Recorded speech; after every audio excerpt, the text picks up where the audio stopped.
Good morning. I am higher vibrations, and so are you. And my guest, Janette, is having technical difficulties. And while she was working it out, I was just grabbing some more resources that I plan to use as demonstrations and things like that for our conversation today. Though I think that I might do sort of a Q&A for a moment. I do, whether or not Janette can join us, plan to at least go into some of this stuff regarding Tartaria. This one specifically was highlighted for us to discuss because it's readily available all around us, no matter where we live. And like a simple search on Google, I just was experimenting with that before we came on, and I pulled up a bunch of pictures to show you all.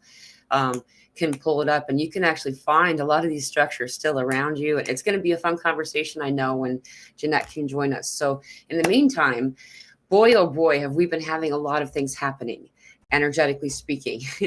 I see that Jules just said energies are very unsettled where I am.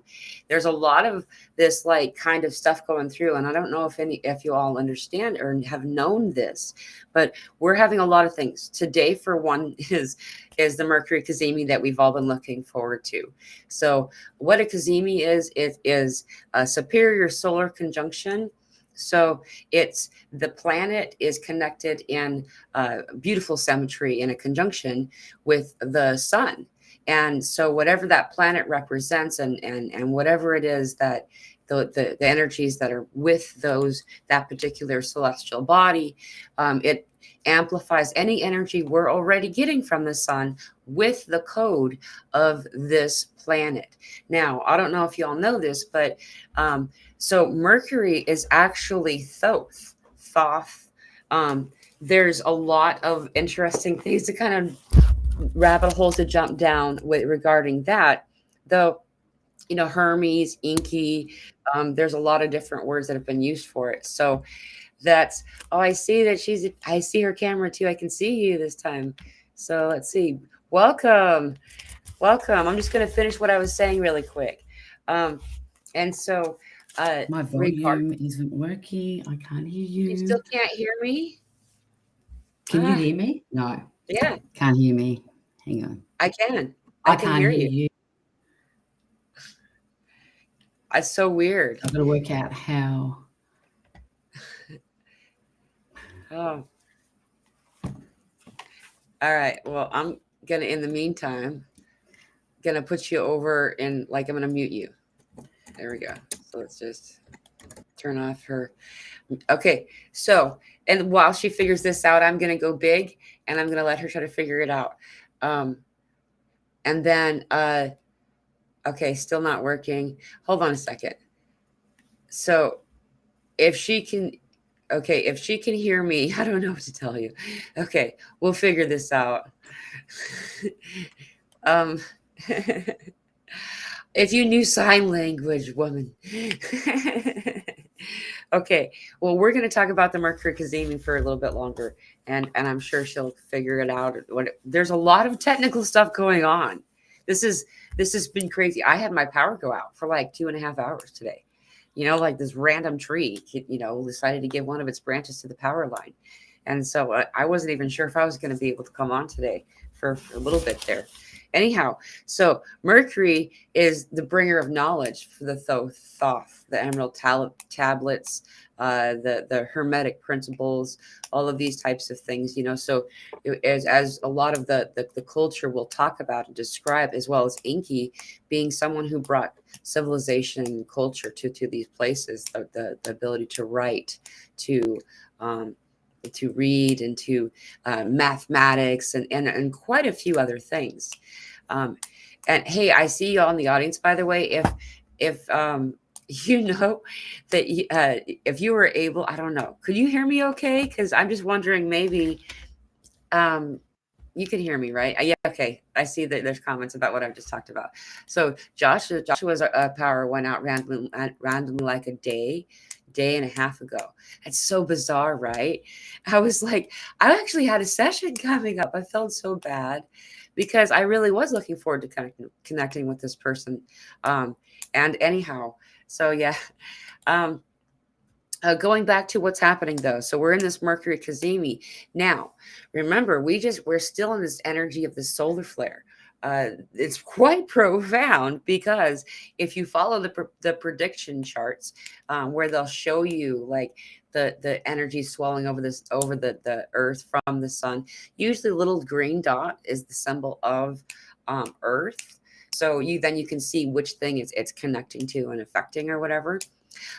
Anyway, it's actually going to be going on until Sunday. So today for me, okay, thank you, Trina. We can hear you. Okay, awesome. Just be sure. So it's on her end for sure. She's left the call, but she might come back. Thank you, Trina. Love you. Um, Anyhow, and so this flare of energy that we started getting, oh, I can't even remember anymore. Time is such a difficult thing to keep track of, isn't it? Um, Anyhow, it like a day or two ago started to really peak. That's when we started getting like the 7 on the KP index reading. We're still at a pretty high reading for the KP index. In fact, whoops, it's saying no. That was weird. Oh, I see why. That's weird. I didn't realize I did that. Um, is so the on the KP index going up so high, that's we usually when we're getting like some massive energy. Okay, we're at a 4 right now, so we're pretty mild. Though typically 0 is what you want, you know. So anyhow, with this flare, this incredible surge of energy coming off the sun, and also having this Kazemi, this specific one today, has been the one everybody's been talking about. Like talking about the Kazemi of Uranus on the 17th, and didn't seem to want to talk about that. You know, this is the one. And so we're here. And you'll notice also on the Schumann, there's been some pretty profound and lasting energy coming up from that, you know, from that measuring point too. You know, so we are here now in this window of time. So there's a surge of energy occurring. All right, let's try this again. Can you hear me, Janette? Can you hear me? Because I actually can't hear you still. I still can't hear you for some reason. It's still not coming through my end. I'll jump back out. I'll have another go and I'll jump back in. Okay. Thank you. All right. So, and then along with that, on top of all of this, there's a whole bunch of solar coronal holes, sunspots that are now moving into Earth-facing location, as well as this massive sunspot that's been.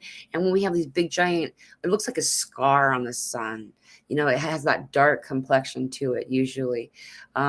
Is like that energy is constantly flowing to us on top of these other things that are coming in. All of this is happening along with the crazy weather all over the whole planet. The whole planet.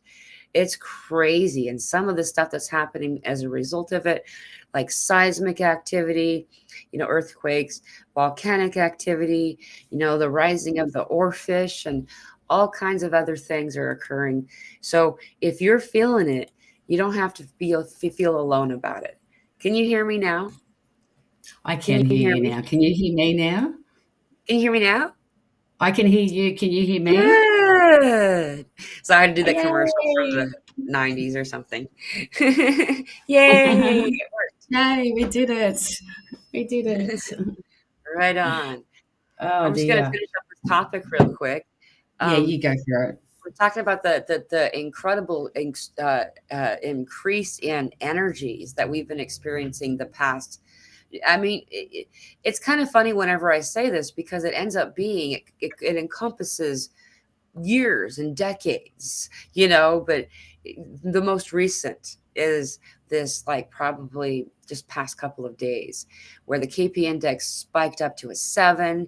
You know, we're having seismic activity and volcanic activity.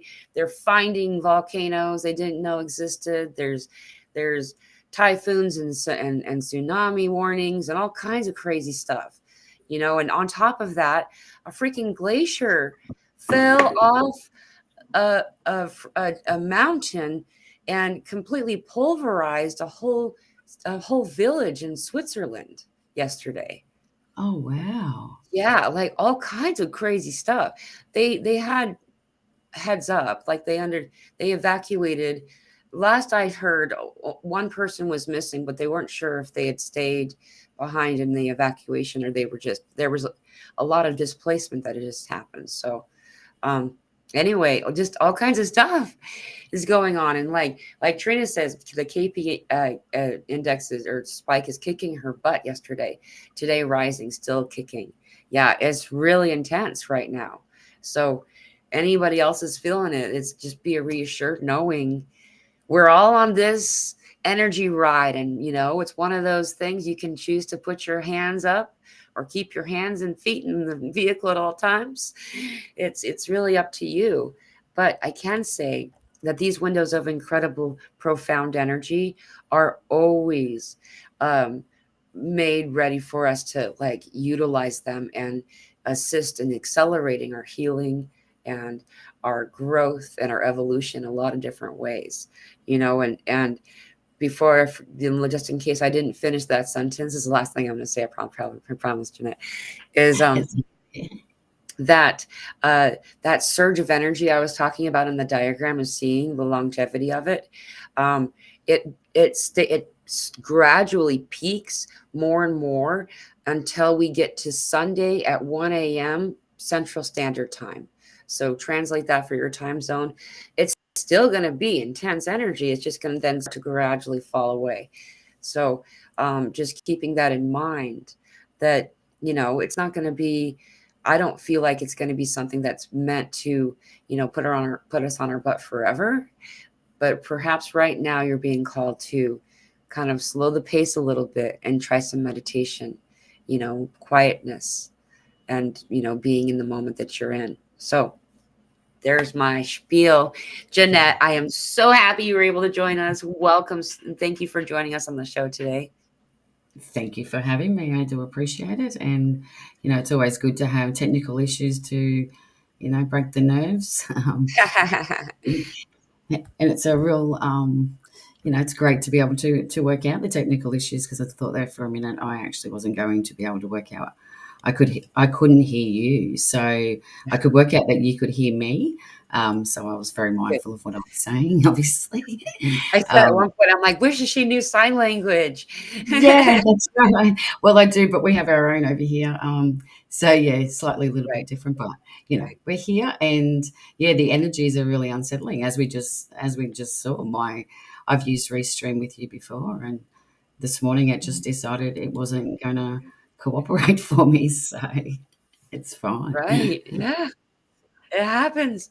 It actually was Yeah. funny because I barely made it here myself on time. Like I literally was just like, oh, here what had happened was I decided to do I wasn't planning on saving a bunch of these images. I was just like, I pulled up some examples. So we're going to talk today about a lot of different things, but one of them, the one that we really have been conversing about, Janette and I, we talk pretty regularly, and Yeah, we it's a do. lot of fun. I really dig it every time. And one of the topics we've been discussing is Tartaria, and there's so many pieces of evidence for it, is why it's such a fun topic to explore, because all y'all in the audience can. And so what I did is I went on Google before joining Google, like the one most people use. I use DuckDuckGo typically. Sometimes I'll use Google, though, because DuckDuckGo is less censored, but it seems like it's not completely uncensored, I don't think. Anyhow, is I did a search, just some images. Let's just see some images of what's Tartaria and different things like that. And bam, bam, bam, bam, bam, all over Google. And before I knew it, I didn't plan on saving them, but I downloaded all of them so we can actually do like Oh, a share cool. screen and scroll through a bunch of these images. But Awesome. yeah. So I want to let you kick it off. And like, I mean, if you Sure. want, do you feel like it? If you don't, Well, look, we're, as you mentioned, we do talk about many topics, and this has been one that obviously has been cycling around for a few months now, and it's something that I have been interested in since I became aware of even the word Tartaria, probably late 2020, early 21, and then at the time I happened to be living in one of Australia's capital cities, so I dragged my husband into the city a couple of times, and we went like looking at what was actually in our faces, and were quite astounded to what was in our faces. And then in the last few years, I've moved back to where I was before, living in Brisbane, and to my astonishment, it's in my face in this town as well, that I had lived on and off in for 30 years, and listened to the narrative of, they were from the pioneer days of Australia, being what it is today. So that's my experience. I was able to, find some, and obviously you start talking to other people, and it's in their awareness too. So Right. yeah, that pretty much, probably like yourself, you start looking around and seeing things that you weren't aware of before. You saw them before, but you didn't see them for what they were. So now Right. you're actually scrutinizing what's written on them and that type of thing. So Right. it'll be interesting to see what you get. And we've talked as well.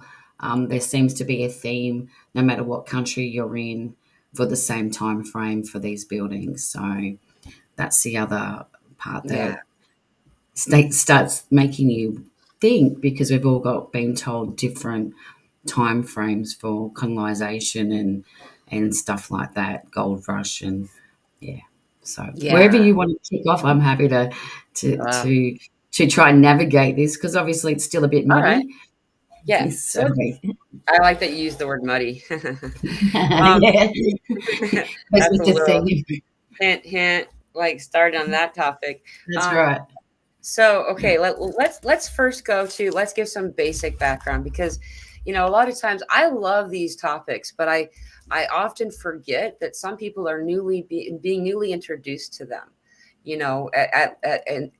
in most ways, you know what I mean? And so that's why I'm also going to repeat myself in saying this information is readily available for everybody, you know. um, One of my most recent discoveries of any documentation or proof of it, in like a way that you can kind of hold up to some of the more logical minded people, the people who maybe a little bit are more conditioned and less flexible in some regard, just like I have been. Um, like, I was also that person that's like, well, did NASA say it's true? You know what I mean? Like, I I remember was that too. earlier time, Yeah, right? yeah. I was programmed in my my thinking for sure. Right, right. And so there's no, judgment or anything about it. However, one of those pieces, a document, is a recently, or not recently, excuse me, it was in 1999. I don't know why I said recently. And it's very significant that it was released in 1999. Document was released from the CIA that I actually put a link to that PDF file in this description of this video, for at least on YouTube. I had to go back and do it afterward because I found it a little bit later. Anyway, it's a 14-page document that in whole I didn't find all that impressive. However, the beginning part of it talked about Tartaria. It mentioned them. That was one of the only, and that this was from, I think, 1917. I I believe think the it was just, document. yeah, I think it was just prior to World War One, the way I read Right, it into World War One. Yeah. Mm. right. And then it was later revised in 1957, which made it not releasable to the public until 1999, or declassified. Um, so anyway, that's just the from that side, okay? But listen, there's a lot of really cool stuff that you can like go through in evidence. But let's get an idea of what Tartaria is. We've been told for a lot of years that a certain set of things in our history is true. In fact, I noticed it because I didn't start school till ninth grade. So some people may not have had that opportunity to notice it because it was normal for them. It started earlier, where you'd walk in and people were actively, openly brainwashing in this chant. They would chant. And then there was um, a reward system for uh, regurgitating false information accurately based on their accuracy rather than the truth. I spent a lot of time being sent to the principal's office and later put in the hallway, just because the principal wouldn't take me anymore. I didn't do anything wrong. Was that the history teacher was telling lies, and it was obvious. And I felt impassioned that I needed to point it out to people because my peers seemed to be taking it in like it was true. Anyhow, so you go through and you go back, and if you find some of these older maps, this is what I find the most remarkable. Is there's this place, okay? It's called Tartaria, Tartary. There's Tartar. Some of them even call them Totter, like Totter. Remember, this is a time where language is kind of like fluid, you know. And so this, what's remarkable about it is that, well, there's a lot of things, but it was between the 1500s and the 1600s that you really saw the appearance of these vast empires that stretched over at many points across the globe, not simply this Asian area that people associate it with in today's time. Yeah. And then it was in about the 800s, the late 1800s, that all of a sudden it's disappeared. It wasn't on any maps anymore. The maps no longer recounted this place, these people. And I mean, it was so vast that it covered so much land. I actually wrote it down, but I took far too many notes. Here it is. From the Caspian Sea in the west to the Pacific Ocean in the east, and stretching from Siberia in the north to the Himalayas in the south. This was like a later accounting of it, was the area that then later on, as there was a distinguishing line between Europeans and Tartarians. This is actually when this was occurring. And interesting to note, the same window of time that is earmarked for the construction of the Wall of China. The Wall of China was constructed about 75 to 100 years before what's marked as the disappearance of Tartaria from the maps. So there was an obvious push from the other side. Now, this is the last thing I'm going to say and do, and then I'll let you have it. I want to pull this up really quick. I just grabbed this off. I wonder, I have to pull it up separate, I think. Yeah. I just did a basic search just now while we were speaking. And here we go, share. And there it is. And then this is the Wall of China. So this is just a basic search that I just did. Now I just pulled this up to show you something. Is that wow, I'm going now. How am I doing that? It stopped. Okay. So is that on the side that China is on, the side that you would call China territory, that you would like be protecting somebody from, is on the side that you would keep the enemy from coming in. You have watchtowers. If you can see the watchtowers, they're located directing China, not directing to China rather than away from China. So that would imply that those who were using this wall were to keep whoever was coming in from the side where China was at from coming in. So there's that. And that's just one of the many images. I have a bunch of images too that I'm going to share as we talk, but that's where I'm going to go from there. So that's the ground work of who these people are, and that there's proof of them all over the place, by the way. So anyway, then you go ahead, Janette. Well, I mean, look, we know what we know, and we know better when we start looking a bit closer. So, even looking at that Great Wall of China, you can tell that was some sort of civilization that were living within those. I don't even, they're not pillars, but each of those sections which have got the areas to be able to move in and out of, you can tell that they were obviously something more of a civilization than just a war. And you're absolutely right. it's been proven that the actual wall has been built the wrong way to be Yeah. able to to keep someone out, really. So it's like, what are you doing? Are you trying to keep us in, or are you trying to keep us out? So this is where it's so muddy. There's that word again, because it's we've been given a narrative, and then Look at the when comment I you just grabbed. yeah, mud flood, exactly, yeah. So we've been given a narrative, and then we're learning about these other concepts, which then are a lot that makes a lot more sense, especially when you look at a lot of the cities, even not so much in Yep. the town I'm in, but the towns that have got, you know, quite extensive hills or gradients within the road sort of surface. You can see that they're built under the road, that type of thing. So there's too many things, anomalies going on, and the Great Wall of China's a very interesting one. And then when you start looking at all the dynasties within China as well, so around that 1200 time frame is the Song dynasty, and just reading into what that actually means is an interesting story as well. So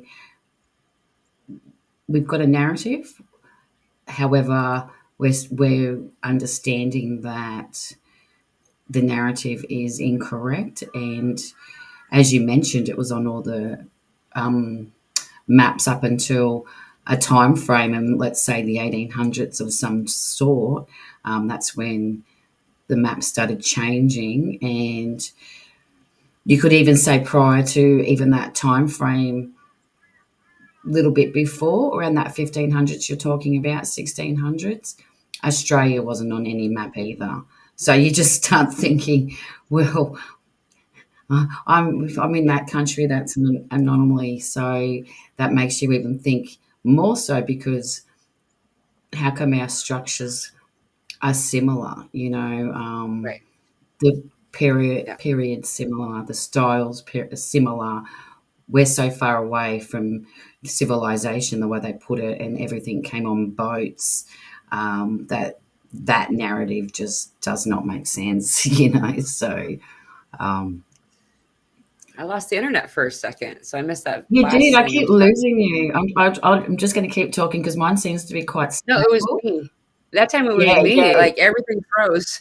yeah. You've done it a couple of times, so I just thought I'll just keep talking, and if you Oh, disappear, yeah. you'll come back, I'm sure. So Yeah, I will. I will. And yeah, there's some interesting points I'd like to interject because I didn't want sure. to. Sometimes while you're talking, do you mind if I just put up an image without warning you, Yeah, go for it. That's like fine. today? Okay. Yeah, that's all right. Go. So that was what I was going to do before. Is you made a reference to this a couple of different times, so I kind of wanted to go back to it. You know, this is an example from 2003. I don't know how many of you have seen this before, but this is, of course, the Capitol building. And whoops, I went on the wrong thing. I lost myself. Here we go. There's another one over here. As so here's like this is all the underneath the ground of this. Oh wait, I went to some other things I was going to share later. I guess I only saved two of those. But anyway, you can clearly see that there is this huge. They had to like go down. They excavated the building, y'all. Like Mm. most of it was under the ground, and no one seemed to bat an eye about it. Like it was pretty regular. And, you will find that there are a lot of these types of instances. And, what's more is that usually any of these structures that are because our architecture is really the one of the things you just can't deny it, and it's all over the world. Like it's in every single state in the US. It's all over and yes, a lot of it's been destroyed. And we actually have things to show about that today too, and proof of them doing it. It's this. Why though? Why did they feel the need to wipe everything out? it's clear that a lot of these structures have a subterranean floor that have windows, but they're in the ground. That you have to go down like a cellar in order to go in the front door. That you'll find these, it's clear where like the door or the window or whatever, you'll see a lot of those, like, what are they called, like under the ground, like well for your window, that's to keep the soil from breaking the glass. Why? That's sinking or a flood. And the great mud flood is referred to by poets, philosophers, scientists, all kinds of various archaeologists and stuff.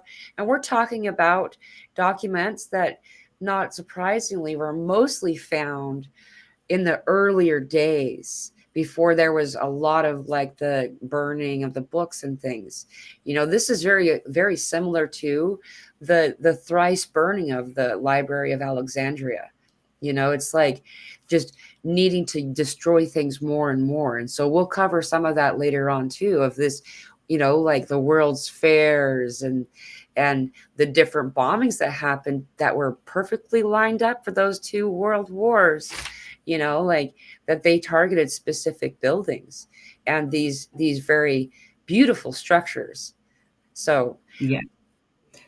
I feel like they have to get rid of it, because as soon as we walk into these structures, we feel the difference yeah, when we walk into them, right? So we can, regardless if you're religious or not, you walk into an old church, you feel the church. It's like it speaks to you. It's the materials within it are alive to a certain point. So if they want to dumb us down and keep us, learning their narrative, then they've got to get rid of anything that's, that feel good or gives us some sort of inner knowing, and then we start questioning, well, why does this building do that, yet the square high rise that they've just built doesn't do that.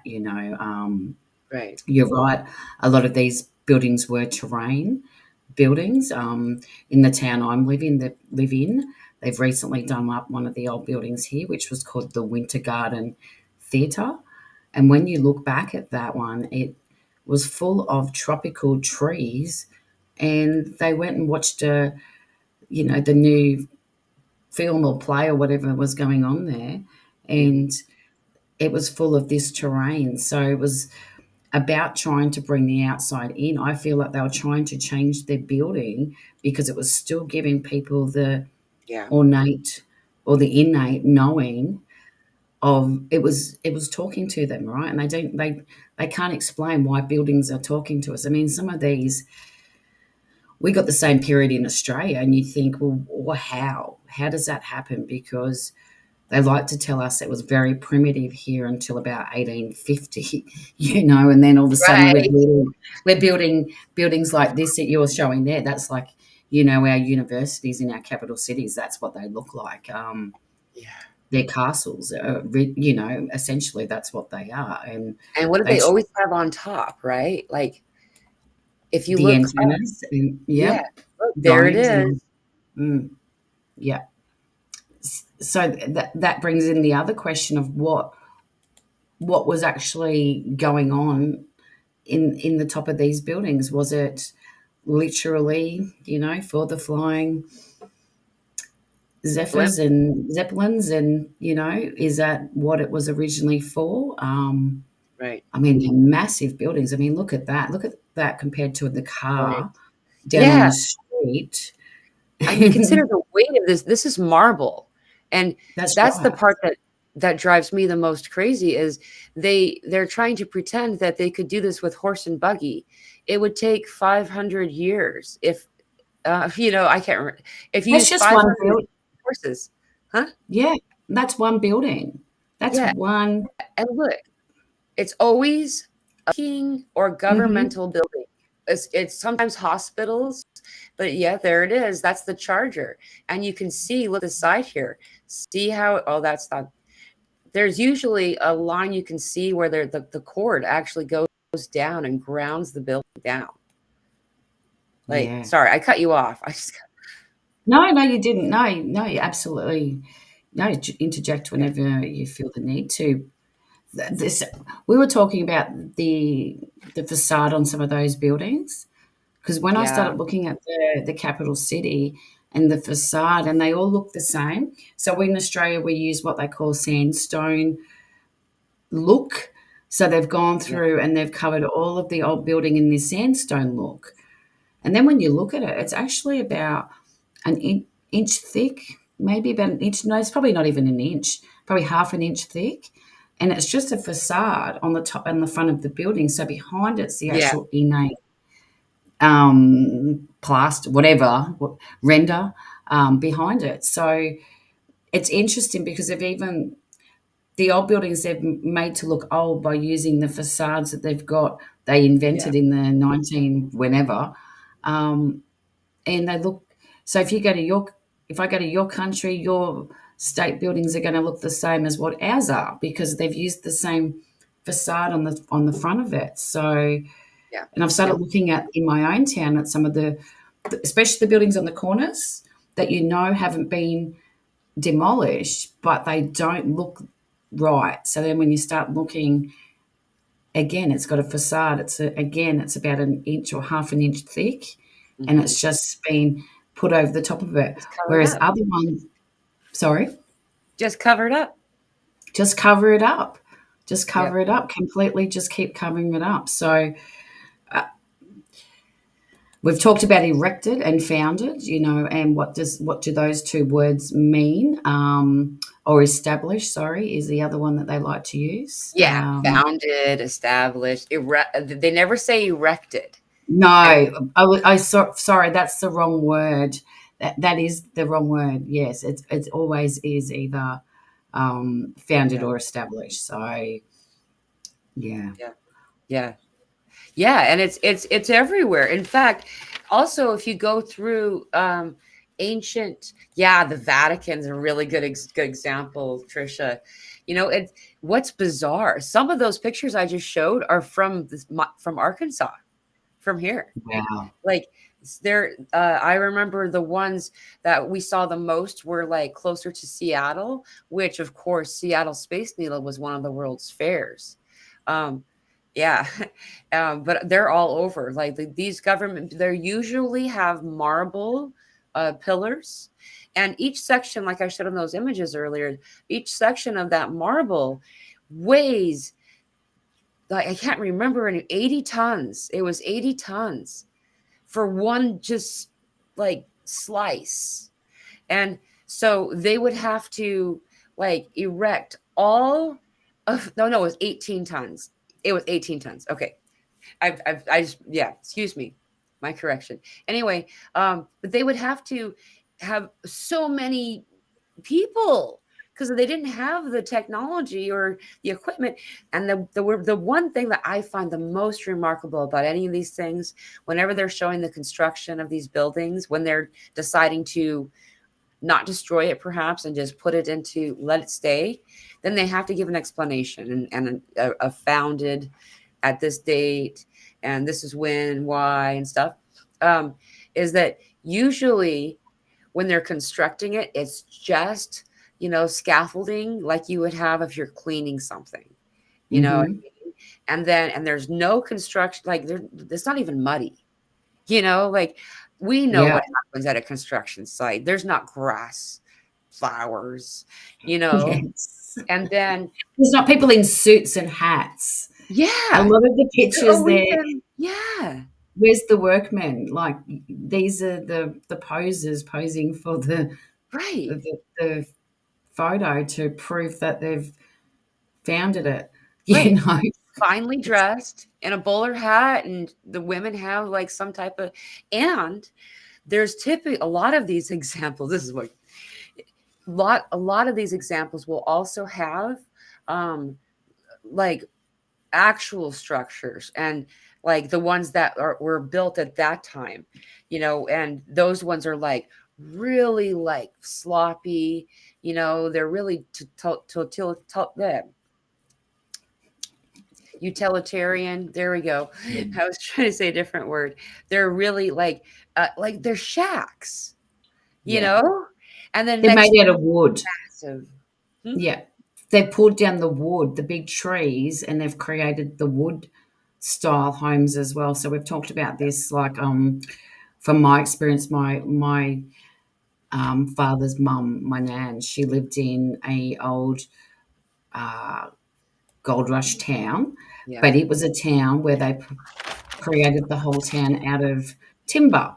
So you've got these random towns that are made out of timber, right? And then you've got the next town over's the Tartarian buildings. So again, it's really confusing you to understand what the history is, because they're going to tell us, well, it's the gold rush that built Australia. Without these people with the gold rush, then we wouldn't have had what we've got, which is the Tartarian building. So it's back to front to con- continue that blindsiding. And what I've noticed around here, a lot of the older ones that have still got the facade, the inside, they've used the big cedars that they've pulled down. And I just saw the comment about Babylon. Yeah, absolutely. That's what we're dealing with here. It's the babble of all the stories coming in to Yeah. become what we're trying to undo now. And I don't think there's any mistake that quite a few people will have bleed throughs from 1800s or something like that, because I feel like this is where the time has really been disjointed. And it's we know it's not right, and it's really starting to become very apparent that we've got these two narratives running. And the gold rush was definitely something to do with the babble. Right. Yeah. And Mm. intentionally stirring everything up so people can't remember or are able to have share because of what was being kept was only at this point in the shift. During the shift, there's evidence of this. um the only thing that was being shared was word to mouth, the oral tradition. And so if you can stop people from talking to each other, and cause great crisis, which of course occurred. You can see the same times that these time frames that we're discussing here, that are notable to have occurred during these different invasions and these foundings of these cities. They're most towns were founded in between 1840 and 1880s. I not 1890s. Like this is basically the window. Yes, there are exceptions, there are others, though this is most frequently the most common thing that you'll see. And I'm going along with this. I see that there's a question from Maria, but I'm going to hold that. I'll put a star in there, so I'll come back to it. Because I while you were talking, I also, where did I put it? Oh, it's over here. I wonder if I have to, I think I have to pull this out. All I did was, um, is I opened up another search engine and typed in early New York City. Okay, and this is just to show you that there's a lot that's changed. And most of us have not been given the chance to really see that change had occurred. So if you look at this, you'll see, like, look at these. This is early New York City. Okay. So if you, and many of you will probably know this, most major city has, um, uh, look at this, man. Like, look at that. Oh, they're Most of these, beautiful. yeah, Yeah. most of the cities were have examples of this. I just grabbed New York City because, and this is just a random search, so you're getting all kinds of different stuff. But check this stuff out, man. Um, and every one of these major cities have had these big fires where it all ended up getting buried. And so most major cities, you'll be able to go, like, look at that. You'll be able to go in the underground city of it. Some of these examples aren't. Look, that one's kind of like masked. You can see here behind World the beginning of the Woolworth building. Behind Mm, here, Tartarian structures that got taken down. You know, so the point here is too is that you can um, there we go. You can do a search, and all I did was type in the question, and then clicked images. That's all I just did. I didn't even cherry pick any of them for y'all. You know, um, and I remember this being a thing, really big thing when I was in Seattle. That's where I grew up. Most of my formative years were spent there in the city area. And, the World's Fair was, hey, 555. The World's Fair was at the Space Needle, which was the big, you know, landmark of the area and all this stuff. And what I remember the most, though, and it was the underground cities. There's all these different tours you can go on, but this is always what drove me crazy is these underground city tours. They only let you go so far. You don't get to really look at it. And you can see beyond, but you're not supposed to be looking at. There's there's still stuff being done down there too. Like there's still, activity. You know what I mean? And like there's but the way that it was left, it doesn't look like there was a fire at all.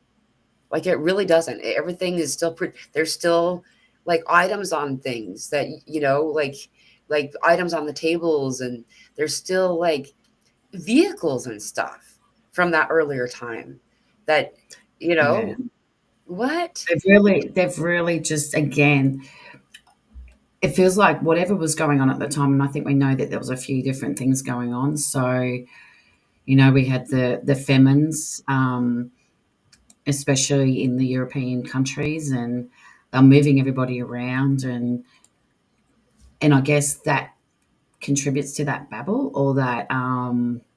uncertainty. So they just go along with everything, even if you've come from. So a lot, obviously, we've got a lot of migrants in Australia, probably as you guys do as well. So Right. they'll come from Europe to Australia, and then they'll see the same buildings, and then they'll be like, "Hang on, how does that happen?" So like the Gothic style or that sort of style, and you just go, "Well, Right. it makes sense in Europe because they're told how old Europe is and XYZ. But however, there's countries that don't have that same narrative, yet we've got the same buildings. And so I've done the Fort Lytton tour in Brisbane. So it's an old World War Two. Well, no, it's older than that because they actually told us it was built to keep the Russians out in the 1800s. So I think it's got a timestamp on it of 1888 as well, which everything seems to have on it. And same sort of thing, you can go in so far underground. It reminds me of a little bit like the Lord of the Rings. You're walking into under the grass domes and stuff like that because it's a fort. So I do encourage anyone that's got a fort in their city and they open it, to go and have a look because you're not going to get many opportunities to see this stuff because they like to close it all off. So the Right. one that I went to only opens on a Sunday for a couple of hours, and it's free and to go and have a look. But this is where that's when I was down the rabbit holes looking at what was going on in around the place, and Right. the narrative is always Russia. And it's always around the 1800s. So we've got to keep the Russians out in the 1800s. So if we look at Tartaria and the Ottoman Empire, and where that actually was located, and that is probably the residue left of Tartaria. So that they don't say the word Tartaria. However, we can see that the narrative's been around for a long time to destroy the knowing and the knowledge of Tartaria just Right. through what we're taught, because clearly it wasn't even Russia in 1888. But if you go and do that too, like that's who you're told the people are, it's the Russian people. Well, that's really incorrect, and that's just to keep that divide and conquer going, to Yeah. keep saying things like that. So yeah, no, it's a lot within your own areas. And I do feel, yeah, the 1800s, Great Fires, yeah. So that's another way of destroying someone's psyche, isn't it? Is to put them through great trauma and, give them a narrative. And people in Australia thought, we used to be told we're the lucky country, so you don't question anything, we're the lucky country. So that type of narrative, if you can give a people a narrative and shut them up, then that's what happens, is it not? Right, right, right. And Rosemary has a really, most of these were during the Great Depression in Chicago. And you know what? That's actually one of the many windows I have open. So let's just go there for a second. Uh, um, because, as this one, uh, this is uh, a lot of different examples. So I'm just going to click through just like I did the other one, and just kind of show y'all. This is the Chicago World Fair. It's the most noted uh, World Fair of all of them because there's so many pictures of it. I mean, this is the World Fair. So how these World Fair would be presented was as if they would always reconstruct it within a very short window of time, usually about 6 months, sometimes a little longer. But if you look in here, I mean, this is like marble. This is serious stuff. They all have Tartarian structures based. Architecture is very, akin or in alignment with the other types of. Now, this one too. Look at this. This is gold. This statue was gold. This whole waterway here they made just for the World Fair. They even took the time to put the copper ingots on the top so you could direct the energy flow and free energy, which of course has a lot to do with the fall of Tartaria. Everything was free. You can't control a race that aren't dependent on you. This is a colorized version. See, this is the big giant statue in the back there that we were looking at earlier, a painting or a depiction of it, but some of these are actual photographs. The point here is that there's many to be. Here's a so that was in 18 was when that happened. Okay, now, if you will, the different types of technology that they had at that 1893, and on top of that, let's just pretend that they could build that because it was clearly marble. It was clearly out of their range. Some of these structures were these uh, atrium type things that they had made, where the windows were made out of crystal, not glass, but crystal. They were always had gold and silver and the type of precision that was carved into this marble stone. I don't know if anybody knows, but this marble is really hard to carve. You will see if you use, the chisel, you're going to see chisel marks, even in the slightest way. You're going to see them. This isn't the case, and we're talking about finite detail. Everything was painted white when they had these world fairs, and it was electrified. There's no source of electricity coming to that place. Also, on top of all of that, once the World Fair was complete, usually within a few weeks, sometimes as long as several months, they would demolish it. I mean, what? What? They would Well, at destroy the least, whole. yeah. I was going to say, at least they can sort of, I guess, the narrative's a little bit stronger in the US than what it is in Australia, because at least you probably had the population to actually create these world fairs, because we were having them too in Australia, which you going on a boat all the way out here just to get here, right? And then they're making these extravagant world fairs again, electrified, um, and you just think, okay, well, what was the population, who built it, and who was coming, and how long was it taking them to get here by boat at that point in time? Like, the narrative is absolutely ridiculous when you look at our world fairs and some of the things that happened in Australia. Like, there was one world fair in Melbourne which was all about the press dress. Have a look at that one. The press dress was all of the front page newspaper headlines that they wanted everyone to believe, put all over this. I think she was the governess of Melbourne, the first governess of Parliament or whatever in Australia, and she's worn this dress with newspaper, articles actually printed into the dress. This sort of extravagance is just ridiculous when you look at what was the population. They were sending people out here because of famines in Scotland and in Ireland. Like, realistically, the actual narrative itself, we know that it has to be for something else because the actual content does not make sense. To be able to put on a massive masquerade ball where her dress is worth more than Yeah. probably the country at the time, it's like, again, gold, silver, everything's draping in this Yeah. ridiculous jewels, and it's like, Right.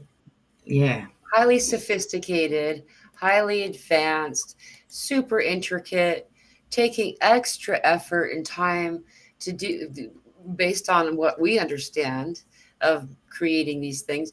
They had flight. That's one of the most common things that you'll see about this. We've briefly mentioned it, but like, and we're not talking like, there's a reason that they did that whole Goodyear blimp thing. That was a smear campaign that had something to do with them wanting to remove that means of flight, which that means of flight, if it could charge itself off these peaks, these antennae, basically, well, antenna, basically, if they could do that, then it would be free charging. It wouldn't cost anything. And the depictions that I've seen about these, they've always been paintings, though they were painted at this early time, you know, um, are this, it looks like a really high, um, like for the real affluent kind of cruise ship. It has stores in it. It had like dining areas. You weren't in a little chair that was too close to the front of you, and then you had to have the guy person next to you. They had to fight over like the armrest, like they do in airplanes. And it didn't also require the use of fossil fuels. It was free, so it was like not only environmentally friendly, but it also didn't cost anybody anything to except whoever it was that needed to man it and that kind of thing. But the really interesting part about this is in a lot of these earlier photographs, you'll notice the sky is whited out. That always drove me crazy. And it's still like, now I understand what they were doing. It's now kind of more of a nod than anything else. But like, if you go back and look, I challenge anybody. It's kind of fun to not challenge, but like, go check it out. You'll yeah. see that the background is whited out. And a lot of that will be, you know, I guess they'll say, but it's black and white photo. Right. Well, there was really good photography in the early 1800s, and this is where people that look into that history stuff have gone, oh, hang on, how come by the mid to late 1800s we're whiting out the whole sky in every photograph? You can clearly see that's probably some sort of docking station on the top there.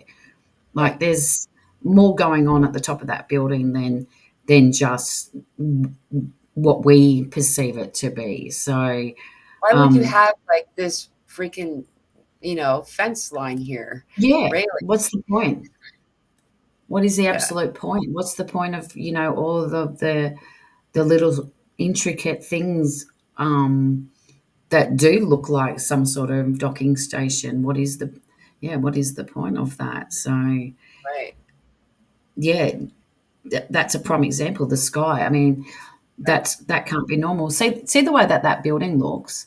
That's kind of when you look at our Parliament building from 19. It opened in 1927, and the photos you see, it just looks like this building sitting in the middle of nowhere. Like, they've Yeah. just founded it and cleaned it off, and by 1927 they're ready to go. To Well, into and their look, new building. I just saw this. Look at the horizon line over here on the Yeah, left. does not make They sense. they edited. They weren't very good at editing it because they were Mhm. creating. They were whiting out the sky, Yep. and look, they totally screwed up. Look, it's not even, yeah, it's not even symmetrical anymore. And this Yeah, is and this is marble. Look at okay, this. I so mean, it's very good, but yeah, absolutely, and just the fact that it's got the 2 structures. So I've got pictures of, Brisbane where you can see the Perry building on the top on the street level.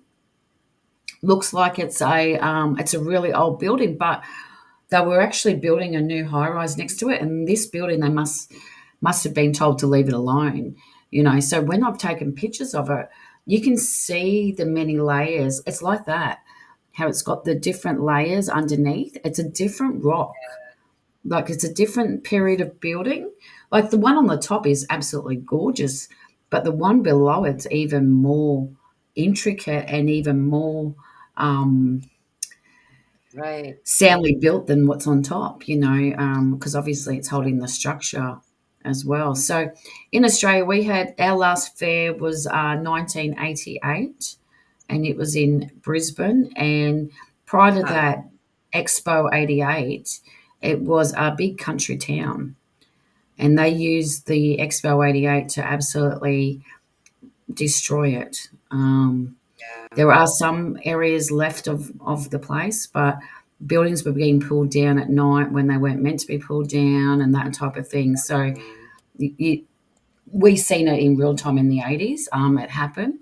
And then a similar thing, you talk about the Sky Needle, they had the Eye Needle, I believe is what it's called. And that was part of the expo, and it's still in Brisbane because one of the uh, I guess, businessman of Brisbane brought the eye needle, and actually, it's not too far from where it was originally for the expo. But I have a feeling that came from a different country. I think that was yeah, from another country and it was brought over here specifically for the Expo 88. Because that's really what it was all about. So all about bringing other countries into your country and changing whatever landscape trajectory that town looked like at the time. It's right, to actually totally flip it on its head and move it forward in another narrative, I guess, than what it was. right, Look at that. I right. mean, And they try to like create a different. I know. yeah. Look at this. It's unbelievable, isn't it? That just Yeah, and look down here. Look at all these subterranean doors. yeah, See? yeah. Like obviously this staircase probably starts about here. If you look at it, it actually would make sense that it would start about there if Mm, well, you look at the land. But yeah, there's all these subterranean. That's a door. There's some windows. You can see different, the clear difference in the windows to the doors.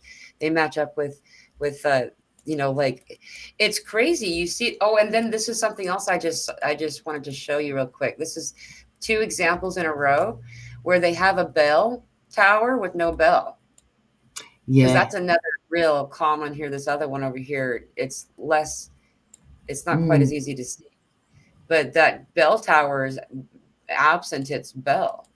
And let's see if this one has a bell. Yeah, like there's this is what this is before the time of Little House on the Prairie. This is in yeah, so Texas. they're living in shacks. So they're living in essentially what we call a shack, a one room Yeah, building, where the whole family was living in the one room together, weren't they? Isn't that what we're told? their outside stairs are marble. Like, I And mean, look at look the at size of them. this. The Yeah. windows, the I mean, shapes. there's Look at the another shape look of at there's sorry. yeah. No, go for There's it. I'm just like, a house that you would have to have more than two doors is just obscene. You know what I mean? yeah, But that is yeah. it. And That's that's just you keep talking. I'll keep showing more examples. what does that say that is? That's the Ursuline Okay. convent. So Oh, so that's something Catholic else. Church. Okay. Yeah. because it's The always, Vatican. yeah, it's either taken by a church, utilized Yep. by a church group, a government group, uh, a sane asylums or asylums of any Yeah. kind. There's a Tartarian building here in Arkansas that was the TB asylum for children. Um, and it also has a lot of the subterranean kind of like, there's like, obviously, because the way they have it there, there's grates on the ground along the perimeter of the foundation, like outside, and you can look through the grates and see an entire exterior floor underground. Like it's like they excavated like a hallway or something around the outside, but then still have it's crazy. And but so it's this also, so hospitals, orphanages, which were utilized for the orphan train stuff. That's something else I'm going to bring up really quick, and I'll give it back to you. I know you Yeah. have something to say. No, you're right. Go. Is the orphan train story, is that something we all know on some level? Like it's coded with like the Cabbage Patch Kids, and all that kind of stuff. And not to say that it was as literal as they were growing in a patch of cabbages, but at all these world's fairs, I'm going to turn this off so I can like focus a little bit. It's a lot of Yeah. different things to look It's at. beautiful. Yeah, it's beautiful to look at. Yeah. Is that all these world fairs, you'll also find um, they always have these incubator babies, like side things. What are they called? I don't remember. Sideshows, Yeah, where, sideshow. Yep. right, Pavilion. A right, pavilion or whatever you want to where call it. there Yeah. are just like countless infants. All of them are always about exactly the same age. Like, I mean, within days of each other, and they're like, no one really knows where they came from. No one explained it, at least in any of the things we know. I remember learning about that with my mom when I was really little, but it was like, um, just like a curiosity, that, and it was assumed, but never was it said. It was assumed that it was like a preemie baby or something had happened to the mother, and it was like a life saving thing that they were doing. However, that was just assumed by the public. There's actually no remark ever saying that that was the case. And then quickly after that, suddenly the streets were flooded with orphan children. And a lot of these children were funneled through these churches or these orphanages that were Tartarian structures, I mean. But typically there was a church leader, is why I brought that word up. Typically Catholic. Often they were somebody who was brought in from a different country, who would have had no status before, and then were suddenly given a house to live on the property of this orphanage. And they would move through, like one noted man from Ireland moved like thousands of children every month through this one orphanage, and the streets were flooded with all these kids. This was during the time of the Greatest Generation. That was between 1901 and 1927. Though it still went on further, like 1933 even. And that's where a lot of that, like, think about it. Most of these old movies, there's always these kids living indoors in the outside, like don't have a home. And they're no one really, they just assume that something must have happened with the parents, and like usually there's some kind of scandal or a slur. They'll say something like the mom must have been a hooker or something, and the dad got killed or something, but no one really knew. It was all about division. Once again, a different type of division that we've been fed for the past couple of 100 years. And we're just now reawakening to the realization of our own histories and our own past, that this technology is still accessible by us. And that these children, this is my hypothesis, I think, is that these children are the result of the Tartarian line. They wanted still the diversity of genetics to be in the population, though they didn't want them to have knowledge that they had before, because that was a worldwide empire. In fact, what was the most the biggest blight that people would put on them was that they didn't have like uh, any real reign. Like their realm was like non-political. It included all types of groups. There was the Mongols, and there were the Turkish, and there were the nomadic wandering groups, and everyone Mhm. lived happily and freely with free energy, heightened technology. A lot of the Tesla technology is Tartarian. It's based in the Tartarian time. Um, in a little bit, I'll let you talk now in just a second. In a little bit, I'm going to bring up something that you can see, like it's in Greek mythology, Tartaria is, and it's also in like the ancient Orphic sources, as well as mystery schools talk about it. Greek poets are talking about it. It's in then when you get to the Roman mythology, it turns dark. They become the bad guys. They become that has to do with hell and prison and sinners and all this stuff. And like, so anyway, I said I was just going to go into it.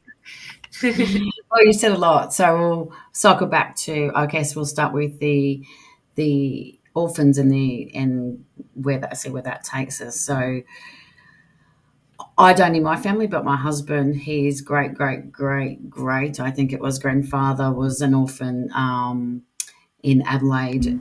The story goes both his parents were deceased by the time he was 4 or something like that. So then he ends up in an orphanage. So then family have tried Wow. to have written to the orphanage to try and get some information, and they say there is no information to have. Right. Right. So Right. that's the end of that line there, right? And then in my father's side of the family, I know my mum's tried to look at the Scottish history, but she can only again go back to about 1840, maybe 1830, somewhere like that, and then it's just dead ends. Then some parts of the other sides of the family go way back. So there's other lines that go way back. So you can see the inconsistencies just there alone. And then I look at, say, my dad's family. My grandfather was the only one that had children. He went off to World War II. If he didn't come back, we wouldn't be here. So you just look at some of these lines and you just think, hmm, there's always been trying to.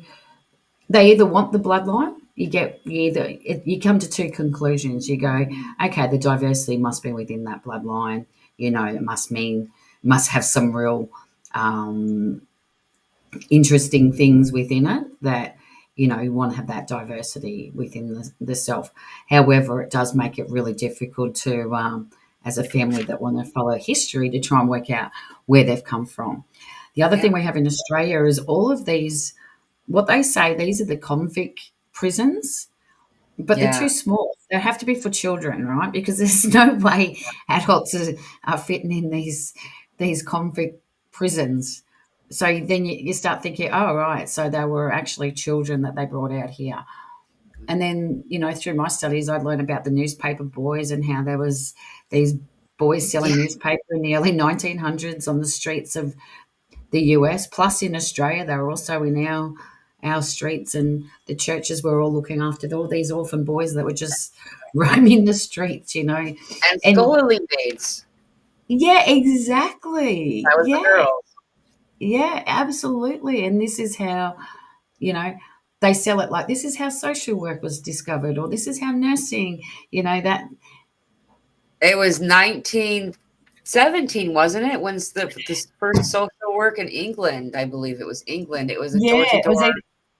on it might have even been a little bit earlier than that. I think it was 18 something. I think it was 18 late It's 1800s two or something. teens. So it's Yeah, like the yeah, early, yeah. and then it was the early 1800s because it was. I Yeah. remember this was man. That has to do with my early college time. I don't Yeah, remember it's a long time anymore, ago. but I Yeah. remember listening to them discuss that and reading about it and thinking interesting because there was a certain criteria. You had to be of Christian faith, That's right. and there were certain things that you had to like let go of language wise, culture wise, Mhm, and mhm. There was a time that they were exchanging goods like food and blankets and clothing and stuff for scrolls and books. That's They right. they Yeah. were like they needed the knowledge, but I don't think that I'm my opinion is that they destroyed that information once they got I it. I think it was part of the dumbing down of the generations to come, and Yeah, think that, humanitarians are there for the greater good, whatever that means, their greater good or the greater good of humanity is two different narrative. But yeah, yeah, you've brought up a lot of points. There's the orphan narrative, we know about that. The one that I like to tell people is the Jerry Seinfeld clip, where he tells very strongly that and people joke at, oh, like, you're joking. He's like, no, I'm not joking. My father was an incubator baby in the Carney Island Carnival. And I'm like, Coney, what is it? Coney Island. Coney Island. Yeah. So you can find that clip if anyone. He's actually not joking. He's Right, said it on numerous occasions. He will actually tell you that both of his parents were orphans, but only one of them was. He said, my father used to talk about how he's an incubator baby, right? right. Now, if we'd heard that in the 90s, which I'm assuming most of these clips are from the 90s, 2000s, when he was talking about incubator babies, Hmm. exactly what you said, Mila. We think incubator babies, like my firstborn, he went into an incubator for a couple of hours.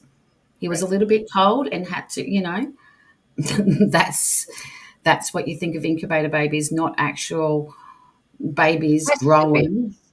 Yeah, test tube babies growing for purpose, which is to populate the world. And at the same time, we've got all of our white policies running at the same time. So I can see that there's a lot going on just in the narrative, and people raising other people's children, thinking it's Yeah, okay to raise. Look, I'm not saying that it's not okay to raise other people. There's adopted people in my family.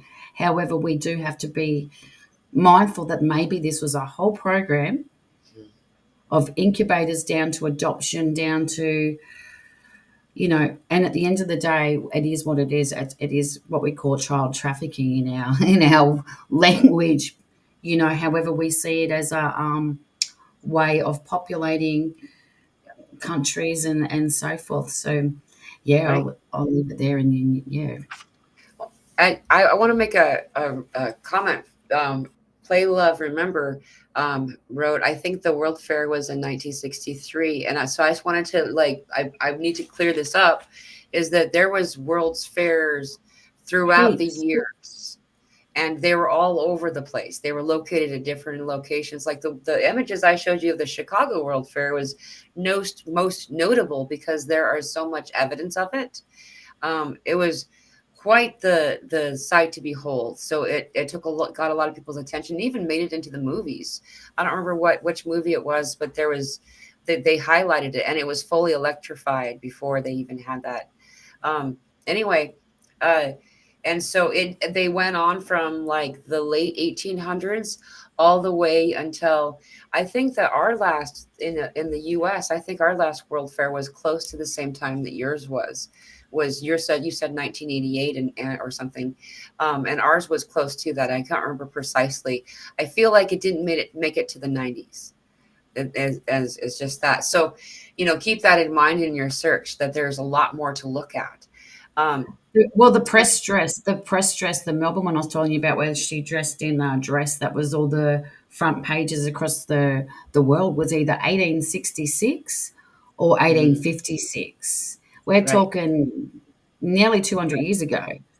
Yeah, yeah, Yeah, and it was electrified again. right.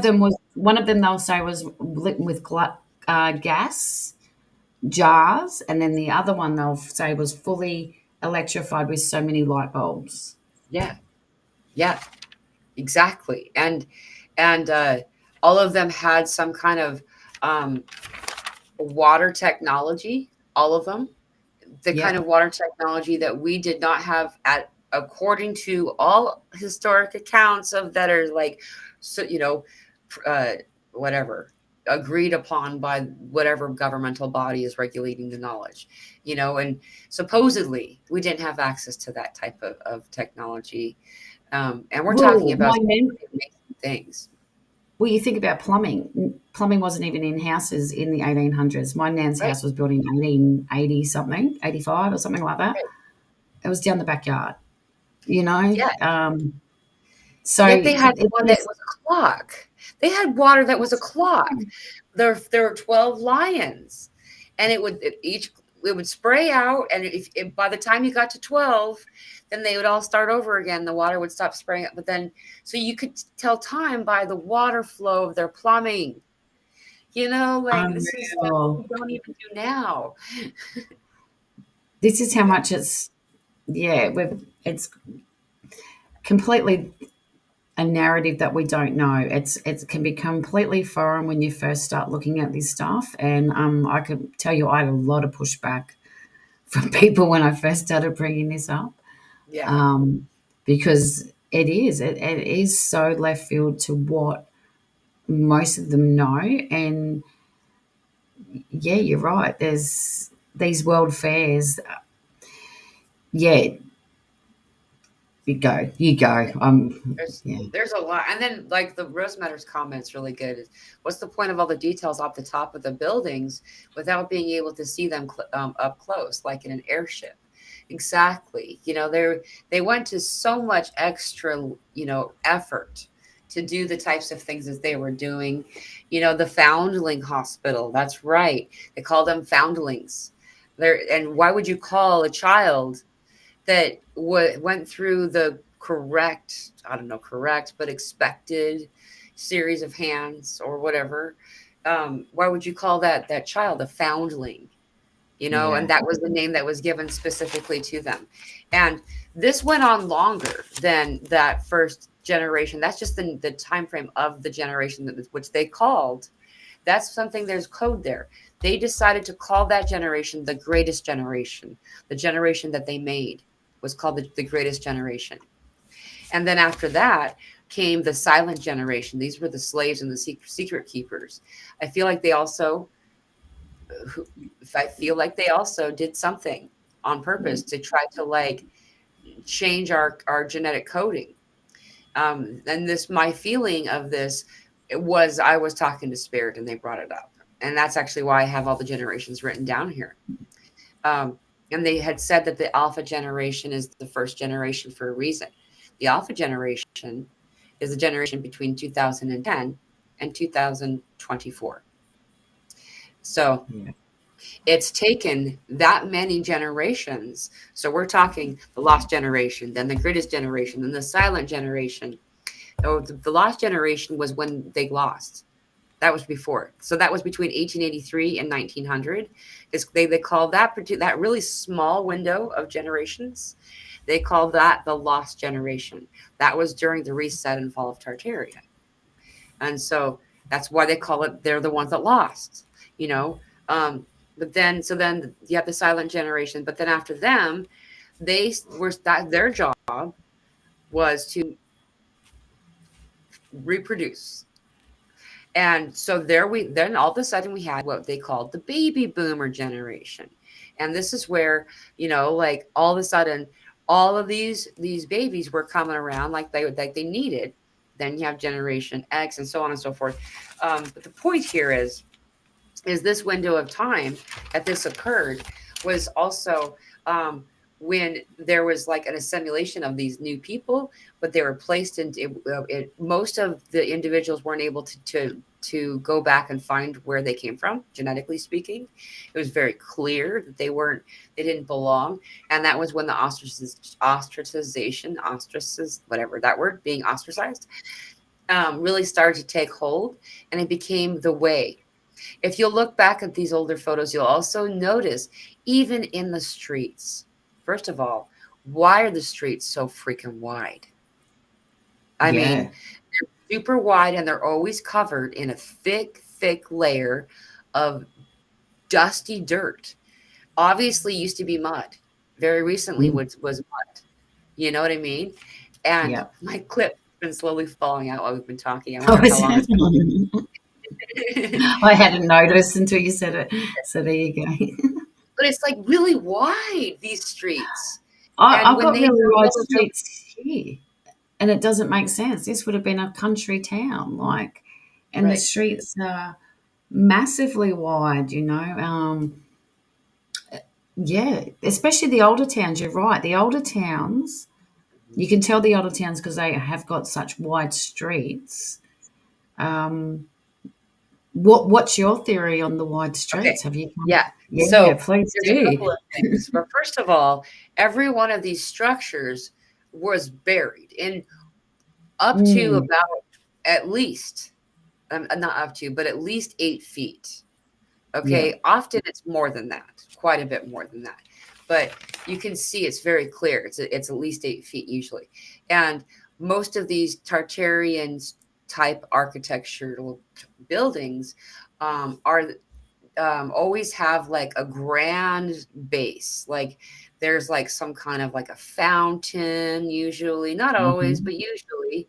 Um, they understood the need to have flowing water for your soul. There's a lot to do with seismatics. I think I said it wrong again, but like you can the energy field that they were able to utilize and also create with intention on purpose. But there was always like a grand, like spilling out, like stairway. You would call that a porch step, but that's not. It's like super. And so, not only so, that would take up some space. On top of that, this is the most recent revelation that I've been discovering that because yeah. Anyway, that we're talking about in Detroit. We're talking about in here in Arkansas. We're talking about Washington State. Where at least inland Washington State, where supposedly it was was newly virgin, but there's a lot of old history there too. Is that as they dig up the street to repair it or whatever, there are usually, of course, we can try to explain away like the rails to say that maybe was a trolley, and so we won't even go there. What we're going to talk instead about, they look like cookie cutters. They're big. They're about this big, about that thick, and they have like it looks like paver stones in the way that they're shaped. They're meant to connect to each other, kind of like that with teeth and stuff. Anyway, they're metal. Sometimes they have copper and metal combined. But here's what's significant is it's mostly metal. And it's laid out just a way that it turns out that this new technology that they've recently discovered using conduction motors and the motors that you can use magnetic force to Hmm. levitate and to move around they do better with a pattern like that than any other thing. And all of these streets, like, I mean, I've seen it my whole life and didn't realize what I was seeing. It's like just that thick of black pavement, maybe even less, covering the top layer of it. It that wouldn't be useful for. There's holes in the middle of these things. Yeah, I That have wouldn't seen be what you're useful for talking a about. horse, right? No. In fact, there's not even a horse in it. There should be some horse dung left over if that's how their means of Yeah, travel it works, should be right? everywhere. Really, it should be piles of it everywhere. Right. Yeah. When you think about it, yeah, it should be. Okay, so yeah, I have seen that recently. Was it Russia or somewhere that they recently put up paving and found I'm not roads and surprised. roads and roads of um, that looking stuff. Do you know what they've done with the trolleys here? Mm, Because I live in a cane, so sugar cane country. right. So they've just utilised all the trains for the cane. So we have cane trains. So Say. there's a few, yeah, we've got cane trains, yeah. So I'm what I'm looking at is so my husband and I we've done a few of the old rail trails, which they say were these bridges were built in the 1900s and stuff, and like amazing bridges. Like you Yeah. go, oh, really? Just for the gold rush, really? Oh, okay. And then you Right. close it down 5 years later because what? There's no more gold, but there. beautiful. Some of them are still structures, but a lot of them are stone Right. structured bridges and stuff. So they've been able to hide away the trains here just from through the fact that they have the cane, and they've utilized them, and they Right. have done in a few towns in this state that I'm in. However, there was trains everywhere, Yeah. and it didn't make sense where the trains are, and especially the tracks that we've gone out and looked at, Yeah. and they're talking about opening up their old railway trail, but I don't know how they're going to, because I feel like it's what they've utilised for the cane trains, and it's already some of it's still in operation, some of it's been ripped up. However, I don't know how they're going to explain it away. I really don't, because Yeah. it was clearly Exactly. there before they utilised it for what they're utilising it for. And also in the town I live in, irrigation channels. There's irrigation channels everywhere. So, like, you think of, Egypt back in the day, how they had all the water running through everywhere for their crops and stuff. That's what they've done throughout this whole town. The river's way over here, yet it goes all the way to the ocean just through their channels of water, and they go under roads, and yeah. Right. So there's so much going on that we don't know on the surface to what is Right. going underneath, for sure. So Right. I mean, and this is just scratching the surface. Like, there's so many topics yeah, to actually talk about here that I keep thinking, man, I'm a little bit like, I don't want to miss this part or that part, but we're not going to probably cover all of it today. We can go on for a little bit longer, but I'm not saying we have to go. It's just, man, it's just so intense how much we have.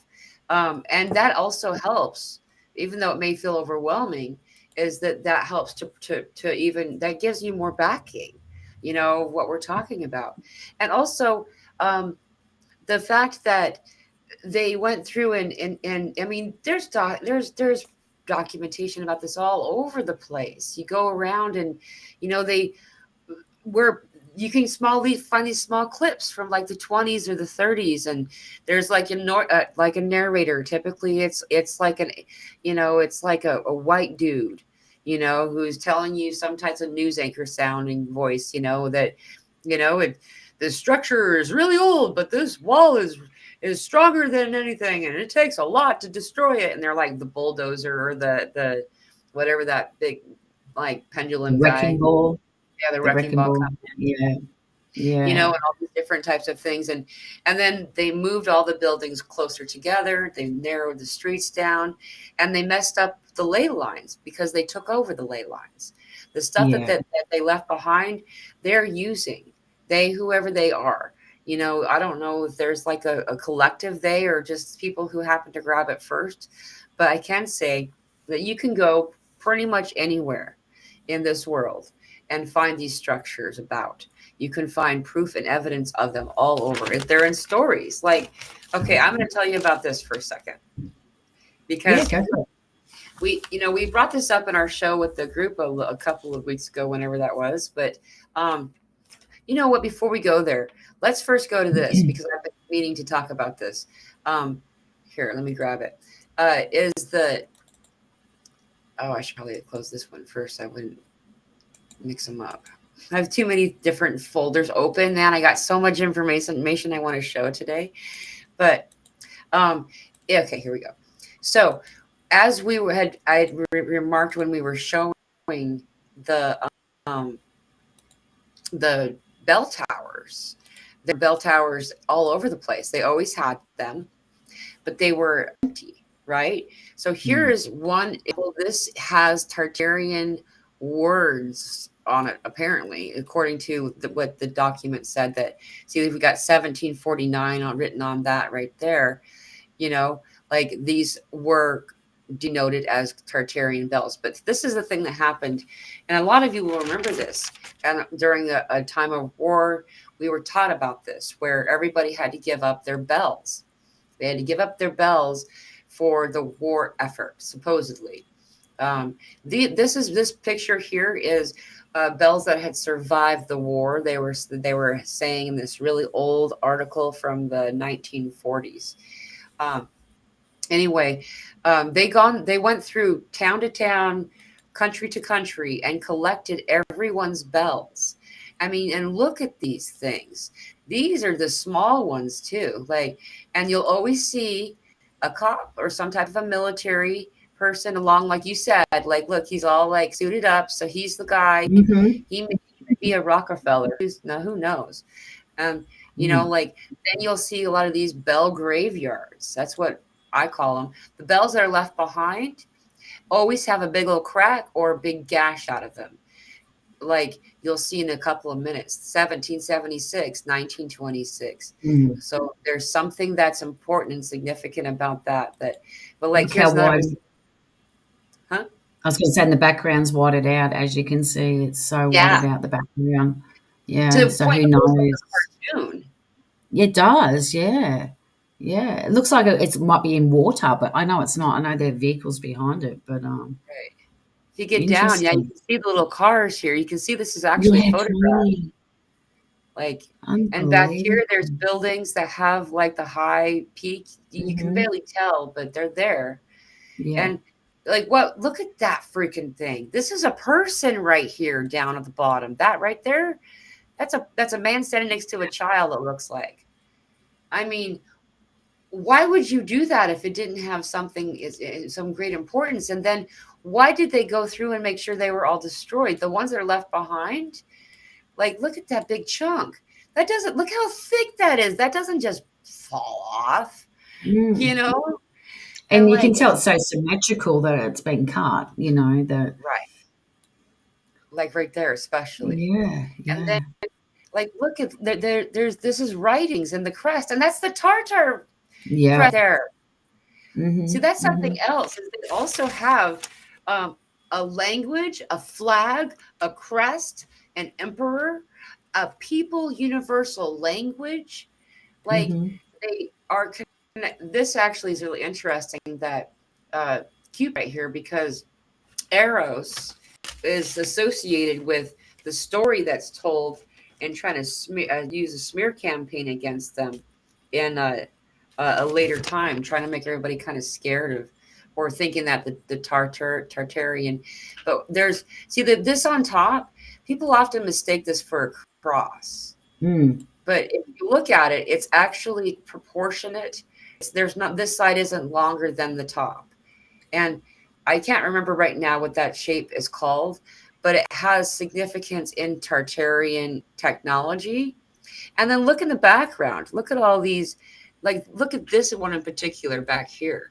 Like, this has some real, it's very, like, we see these kind of structures and we think Russia, which Mm. Siberia, there's another one. Siberia was like known for being this area of I'm just looking at that date. That they're just keeping count. Um, Yeah. was is associated with the enduring peoples of Tartaria were then in like Siberia and Central Asia. Look at that. Wow. Like, Wow. I mean, they're obviously not in a hurry to melt them down and turn them into bullets like they were claiming. No, they're clearly stockpiling them for their own gain, weren't they? Like, Yeah.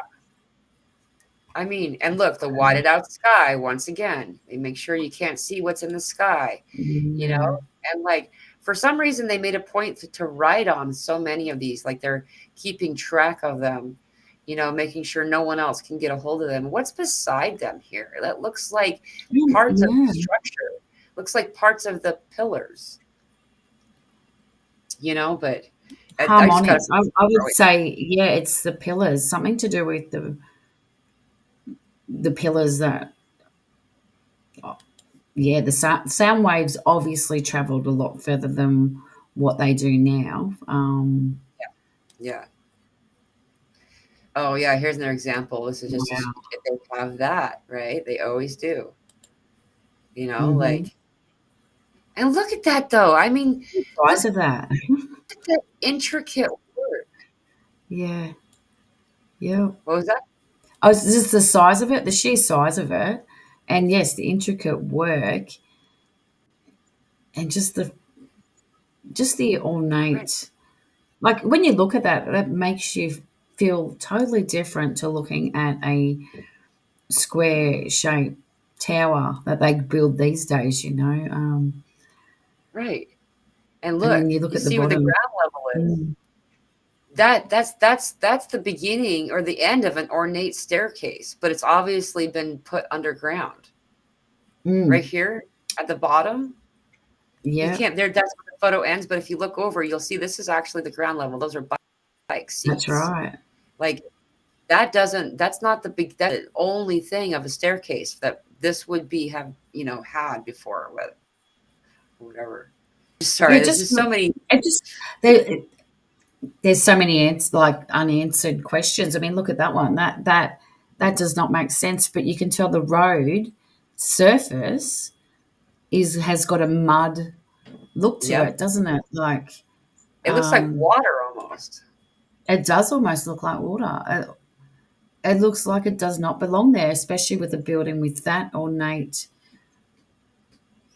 structure, like intricate Architecture. architecture. Look at it; it's Right. amazing, absolutely amazing. And what you just put half of it under the ground, like As the far as we can logic. tell. Yeah, as far as we can tell, yeah. Well, this is the other interesting question because, like, we've just had quite severe floods here in Australia in some parts. But when you Right. look back, the floods of the 1800s were actually bigger than what we're getting now. Yeah. So that's another interesting question in the sense of while all this was going on, places like Australia were having. I think in the 1890s we had three or four major flooding events. So is that real? I'm not sure. I wasn't here, to Right. know that those flooding events did occur, or was there something more involved in that than what we're aware of? And Right. wow, I just can't get over how much evidence there is for the Yeah. This is bells. I mean, I cool. haven't actually. I have seen people talk about the bells, and obviously, I've mentioned in our conversations that they don't ring the bells here anymore in the town that I live in. The only Right. times you'll hear bells is if there's a wedding. I feel like that is the only time you're going to hear the bells. Is it? Yeah, a wedding. Apart from that, don't hear them. Um, Interesting story with that with one of our churches here too. We've got quite a big white pillar church as well. And when you read about it, I think it was built in 1880, probably 88 again. It's probably that same time frame again. And when you read all about it, it basically says that this structure was sitting there in the middle of nowhere, towering over all the other religions, and people were donating everything like the marble, the altar, the Right. whatever I can't remember the stone structures within the church. And it goes on to say that some of these people weren't even of the domination of the Roman Catholic, yet they were. And so it's again, it's like, and then in the opening of the church, everybody came. It was ticket only, but you didn't have to be a Roman Catholic to attend. It's like, well, was that you pulling down removing all the old stuff, and then you Right. know helping refurbish it by people of the town that had haberdashery or had stonemasonry, or Right. the stories are interesting. Oh yeah. And this is something that if you take nothing else from this conversation, this to me is resounding proof that sound frequencies really do heal. They really do assist. It was like, having a well of water and a bell and a crop of food, like those are the things that you would have in these places, like in every location. In fact, I've lived in a lot of small towns now over the years, and this is something that I've noted.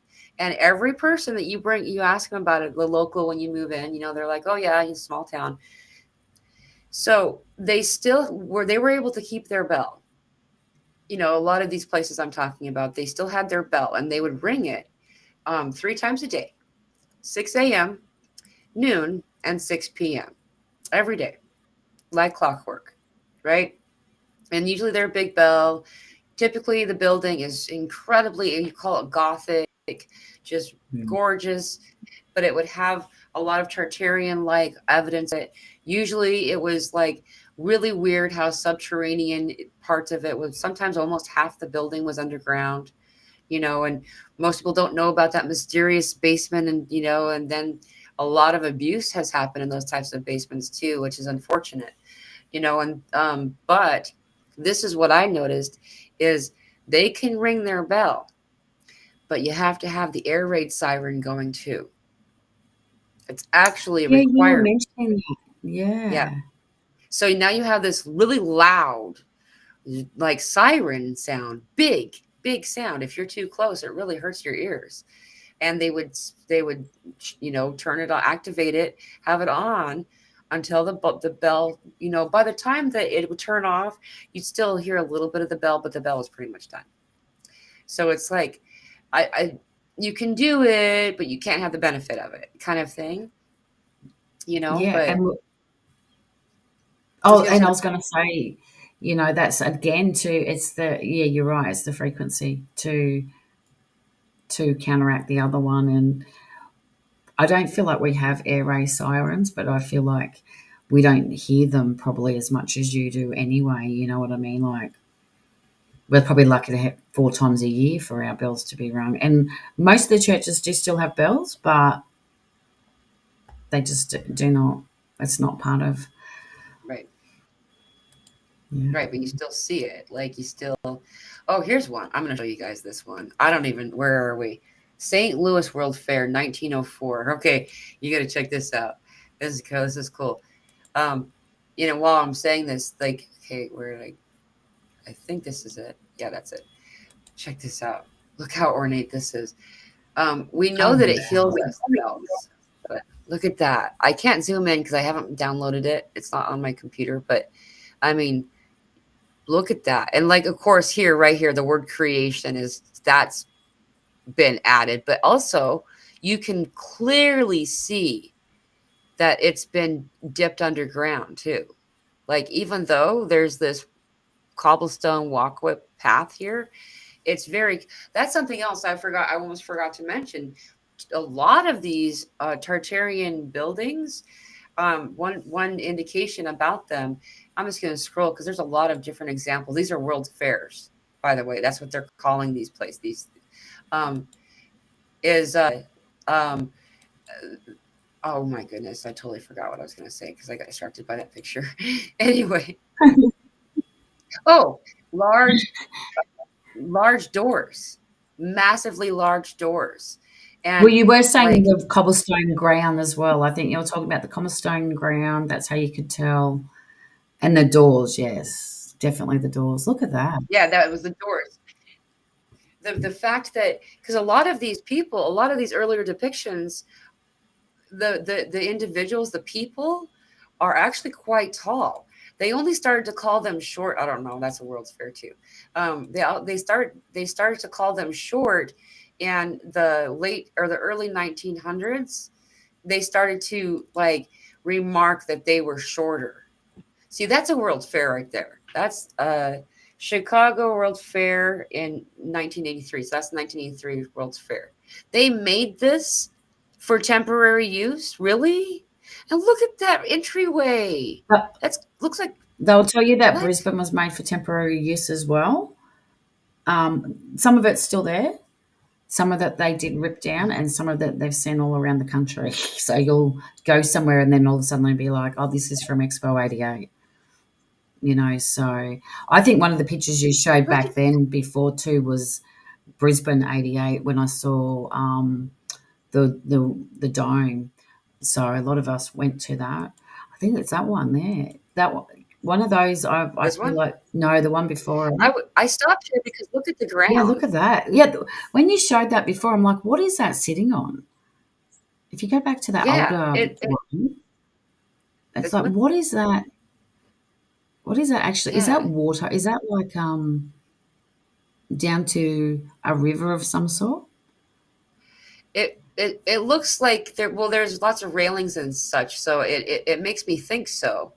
And Or a trolley because maybe even? well, yeah, you know what? There's a big fountain right there because this is the St. Louis. No, I don't know the St. I don't know what it looked like on St. Louis one, but it does look like there's water right here though, clearly in the front. Yeah. I wish I could zoom. I don't know how to zoom when I'm on my. Mm, This is just a basic search, and I'm just mm. scrolling and we're learning it, seeing Just some of these the amazing, first isn't it? time. But look at that! Look at that! Oh, Look at these structures. They demolished all of this, really? And look at that. These are all over the world. In fact, the one that's in Washington was moved where it's at to where it's at supposedly. Like, look at that. It's a fully electrified 1904. I mean, it's not the same kind of electricity that we use, like electricity kind of technology that we use. You know? Did I lose you? Can you hear me?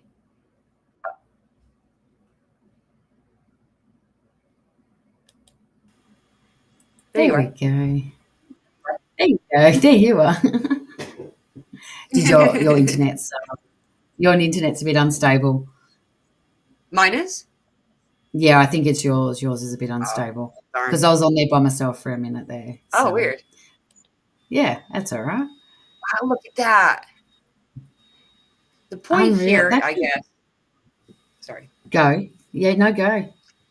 I'm just gonna close it out and come back. I'll come over here for a second, leave it for a minute. Um, but I can't see you when I'm looking at that, so I feel just like I'm like. The point though is that this is still all around us, and it's not going to change your life to know that these things are here. But I'm finding more and more that these pieces of our history are being brought to the foreground. And when they do, when they come, when this stuff comes in, it's not meant to freak anybody out or anything. It's simply returning what is rightfully yours, which is the knowledge of your own history.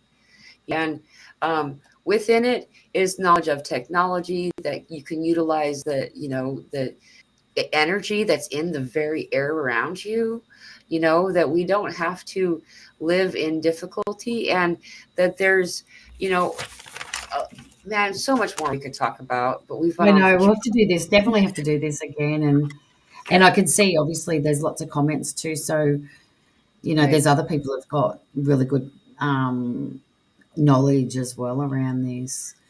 Yeah. But yeah, well, look, we didn't even touch on half the things that we've I, talked about in you should offline. see my notes that I didn't cover. You know, Yeah. however, I feel like it's going to keep coming to the surface anyway. So, like, we're going to keep finding new things. I watched something yesterday, which was um, there's a guy here in Australia called Campbell, and he's from Autodidactic, and he's been doing this since 2019 or 2020. He's been putting videos out for, and he did a video with somebody yesterday who found a tower in some part of Victoria, so down around Melbourne, that it looks like it was for the airship. So they came in and landed on the top, and at the bottom of it had refreshment stalls or cafes and stuff like that. So how big was this tower? And then they pulled it all down in 1870 or something like that because it wasn't making any money. But it's like there's still evidence of these little things they're coming to the surface more and more and more because as we expand our consciousness, obviously we are bringing from the inside out. So therefore, the history that's been hidden underground is going to come to the surface. And when I first started off, I mentioned that you walk into these old ornate buildings and you feel it. Like you feel, I think it's called somatics. You feel that, real talking to you, and you can feel it in your psychic. You know that it's it's not ancient, but it's you're connecting with it with a different in a different way than you do other things. So, same with churches. You're not of that domination, but you walk in there, and so that church I'm talking about, that Roman church. I'm not Catholic, but I've been there for a wedding, and it's a beautiful church. You walk in there, and it's an absolute beautiful, and you can feel it. However, obviously, it's used for other purpose than what it was intendedly for. So, but yeah, we could talk again, but I know it's been a couple of hours, and I'm sure we've got other things to do. So, I can't hear you, Mila. I muted it to sneeze, I think, or something. That's okay. Um, yeah, there's so much to cover. The fact that this stuff harmonized us, you can prove it with the cymatics that you could. That's that whole put sand on a speaker. This is the very untechnical explanation to those of you don't and then the type of music that is vibrating through that speaker will make intricate sacred geometry basically, um, and often what they've just recently been discovering more and more anyway. I'm sure they've always known it, it's just kind of been hiding in plain sight. Is a lot of these cathedrals and orphanages and old buildings, some of them have been bought and restored by people privately. There's a lot of different places though, and they always will have. Usually it's stained glass, but not always is the glass stained. Sometimes it's just crystal or clear glass, um, and it'll have the same shapes in the stained glass. The in between places, those little lines and stuff that make the different shapes, it'll be the same shape that is created by the cymatics in the center of the main area of the room. Now, yeah, often they are churches, chapels, places like this. Sometimes they're government buildings. You know, every time I ever did anything to do with government buildings, it always had the same architecture, still had this pillars, marble floor, intricate design. And when you get to the middle, when you're a kid, that's when your parents have to start making sure you don't echo, because you Yes. naturally want to play. The sound is doing something for you. And you can't turn it off, even though you're going to get a backhand by your dad. It's just Yeah, still, 100%. yeah. And um, these same things that are happening inside of you are happening there. But what I think this is so fascinating is they always have windows to tell you about it. It's like you're browsing, going down the road. You're like, okay, which one do I need today? Like my body requires a upliftment. And instead of going to like whatever coffee shop that is your favorite today, we would go to these places that are now considered places of worship. And also, on top of it, I feel like it was a really smart move on people trying to get people to fill these churches, that you use something that does uplift, and I'm not taking anything away from the power of prayer, okay, or like spiritual community. I think those things are awesome and fantastic for a lot of different reasons, though a lot of times we blame or we give responsibility to our upliftment that we experience in these places to the worship being had, when often it's the intention and the being in that place of love, that structure that's got cymatics, it's working on you, on all of your molecules. Those were designed for you to lay down on the floor, by the way. They didn't have pews before, and you were supposed to lay down on a different level of the building based on your needs. If it was really root chakra requirement, that was when you go in the basement. And like they actually have proof of that too. When you go to that, like these usually they're Roman Catholic build, churches and stuff.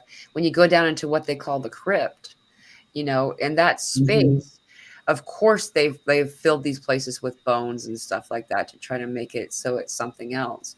But that's, if you sit on the stone, and while well, I can't remember the name of that type of piano right now. Organ, was it, is it organ? Yeah, The it's an really organ, big pipe piano. organ. Yeah. Yeah, pipe organs and stuff, yeah. Right. When they're like, we're using one of those and you're sitting on that floor in the basement, it activates your root chakra, noticeably so. Though that also makes it not surprising that this is also the place that they've often taken advantage of people sexually, because then it inspires that. So I'm not saying that that's its fault. People are people, but it's just a lot of information and interesting things. Um, to take away from it, use sound frequency, man. Get a bell, get a sound bowl, one of those Get a singing bowl. bowls that, like, Yeah. especially if it's copper, I find it to be the most powerful ones are the copper ones that monks make. It's hard to get a Mhm. hold of those just because we showed you they intentionally put a smear campaign against it, removed, seized, destroyed. They're actually uncovering a lot of these. That's what I was looking for when I first pulled that up, by the way, those bells, is that Mhm. I've seen recently that people are now excavating. um they just buried these bells. They didn't even Wow. like, they just buried them. So they're all over the place still, and most of them were made out of copper.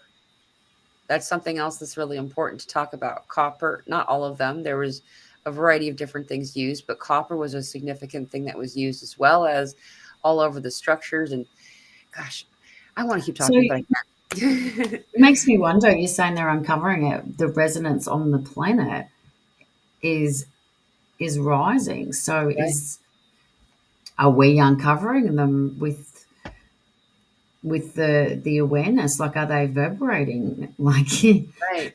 under the Perhaps. ground?